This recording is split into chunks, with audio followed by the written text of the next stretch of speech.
Hello and welcome back to another Tea Time with me, Amanda Prochaska. I hope you have your favorite drink in hand because today we're going to be talking about career pivots and how to finally make the decision around if you really are needing a career pivot in your life. Sometimes that's forced on you, other times it's not, but it's a big point of conversation these days as people are facing layoffs, job changes, etc., uncertainty in the marketplace. A lot more people coming up to me and asking me, how did you make the decision to start Wonder Services 6 years ago and move in that direction? So I am here today. Let's talk about how you can come up with that decision-making process and maybe decide that a career change and pivot is the right one for you. So let's go ahead and get started.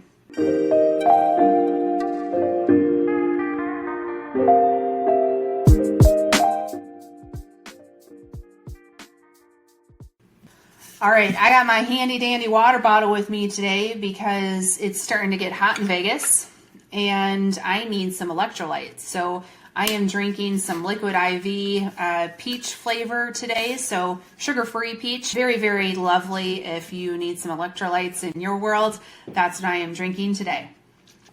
And no, they're not a sponsor, but if they want to be, they can. So let's talk about career pivots real quick. So 6 years ago, I made a career pivot of my own. Decided to leave corporate, where I was a vice president of procurement, and start my own company. It was a big, big decision. One that I wrestled with actually for years. And some people might not know that about me, but usually when I make a decision, I move very, very quickly. But in this particular case, I was thinking about it for years. And a couple of things really helped me move along. Several of them I will be talking about today, hopefully in a help if you are considering this for yourself. So one thing I do wish I had though was a actual coach. And now part of what I do at Wonder Services is actually coach people through this decision-making process. My coach was my husband. I still think your significant others, family members in your lives can also serve that way. But I think I would have been able to make the decision much more quickly if I had a coach with me. So with that said, let's talk about what to consider if you are facing this decision. The first one is, and this is what I do with all of my clients, one of the first activities we do is find your emotionally connected why. And think of your emotionally connected why as like how you show up or why you show up the way you do each and every day. It gets you through the muck, the mud of any type of career that you have, situation in life where things get difficult. This why propels you through that. It is also what's driving you each and every day to do what you do and do it well. And a lot of people, particularly women, don't think about their why all that often, or they're not strategic about it. We just get thrown into the mix. We're like trying to manage our families and trying to manage work and trying to be a dance mom on the weekends like I am, or whatever it might be. There's just a lot going on.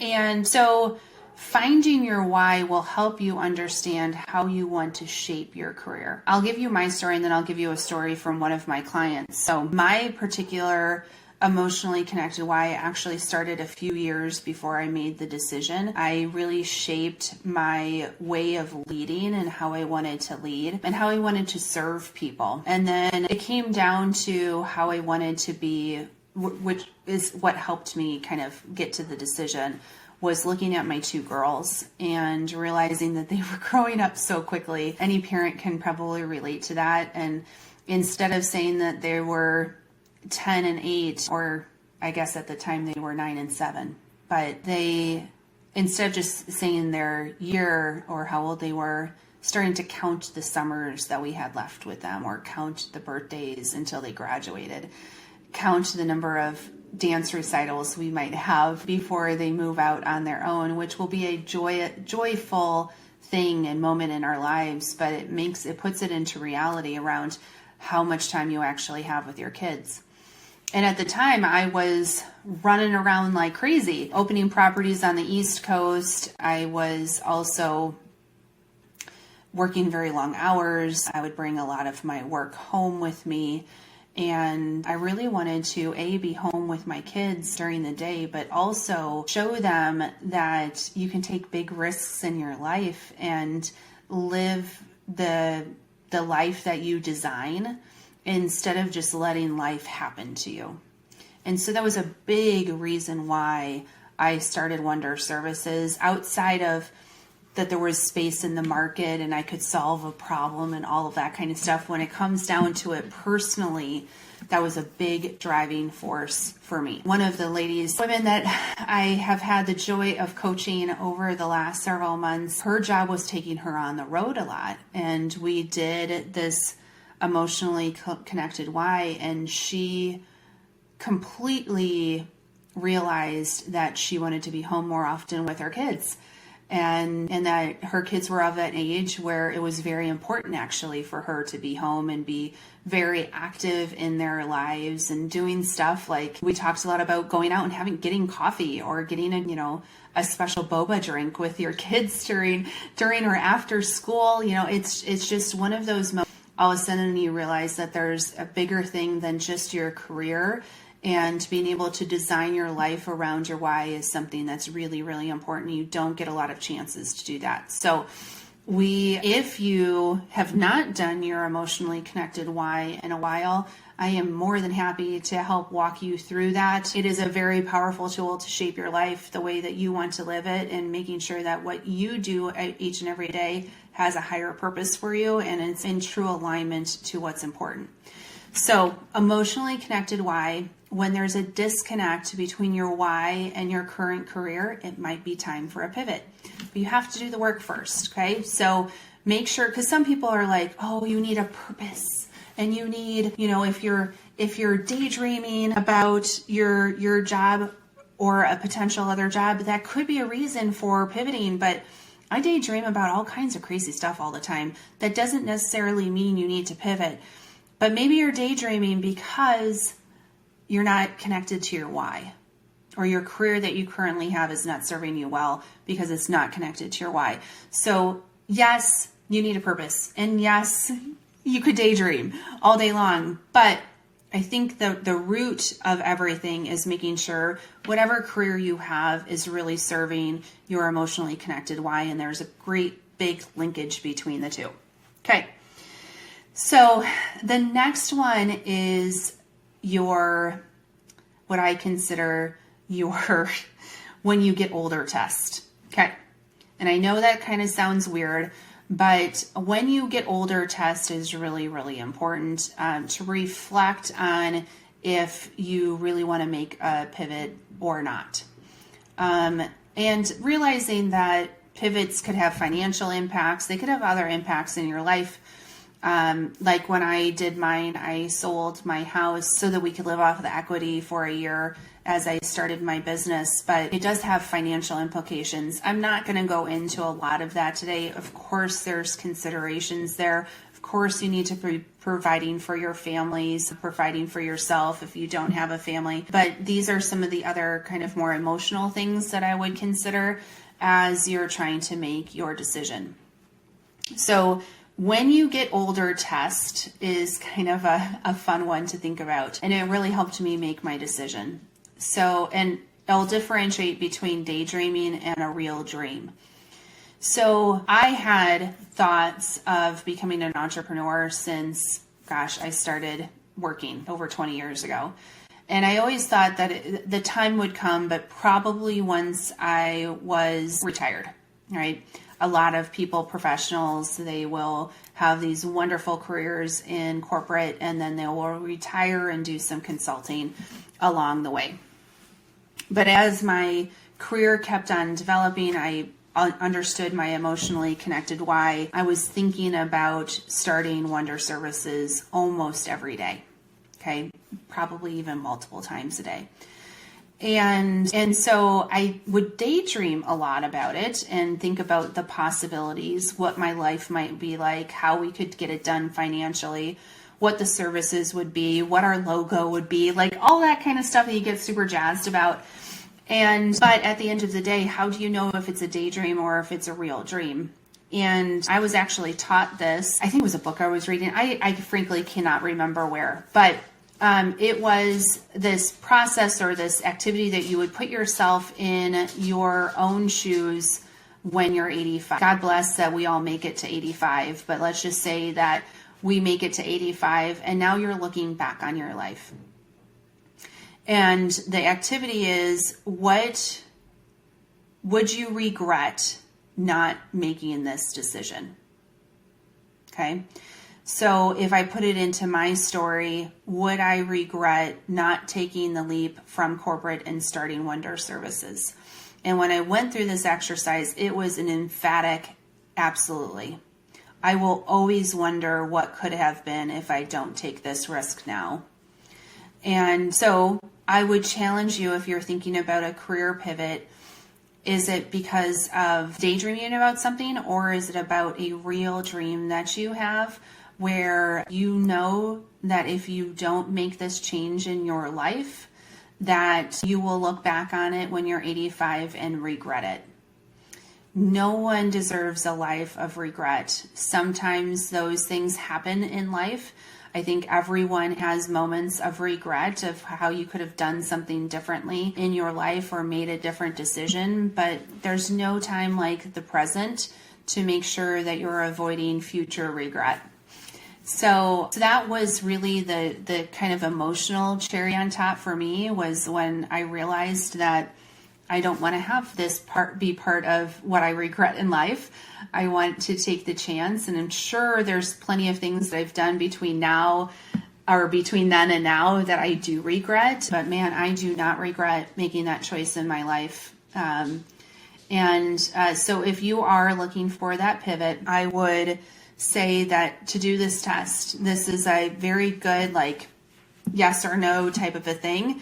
And if you think about it and you're unsure, I would probably say you're more daydreaming right now and it's not a full pivot moment. But if you were like me and I'm like, absolutely, I don't even have to think about this, absolutely, I would regret it, then it's probably time for you to consider a pivot of some sort.